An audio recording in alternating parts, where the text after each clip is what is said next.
और बच्चों को लायक बनाओ, खूब लायक बनाओ, पर बच्चों को इतना लायक भी मत बना देना कि एक दिन वो माँ बाप को नालायक समझने लगे। लायक बनाओ, पढ़ाओ, खूब शिक्षा दीजिए।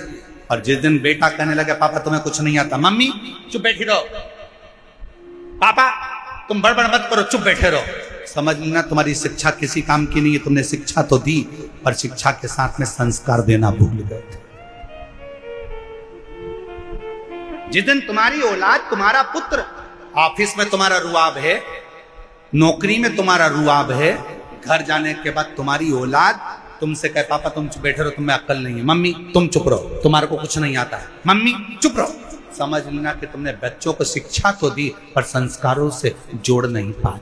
तुम बच्चों को लायक तो बना दिया पर उसने तुमको नालायक समझ लिया। इसलिए याद रखना, अपने बुढ़ापे को सुधारने के लिए अपनी औलादों के सामने तुम्हारी पत्नी भले 8वीं फेल है पर बच्चों से हमेशा कहना कि तेरी माँ के बराबर कोई दुनिया में समझदार नहीं है, और अपने बच्चों के सामने कहना कि तेरे बाप के जैसा दुनिया में कोई समझदार नहीं है। अपने औलाद के सामने अपनी पत्नी का सम्मान करो, अपनी औलाद के सामने अपने पति का सम्मान करो। अगर आज पत्नी अपने पति को बच्चों के सामने कहेगी तेरे बाप में तो अकल ही नहीं है, तेरे बाप में तो अकल नहीं है, तो बच्चा भी वही सीखेगा। और बाप बोलेगा तेरी माँ में तो अकल नहीं है, तेरी माँ में तो अकल नहीं है, तो बच्चा भी वही सीखेगा। और एक दिन जब बच्चा बड़ा होगा तो माँ बाप दोनों को चुप करना चाहेगा।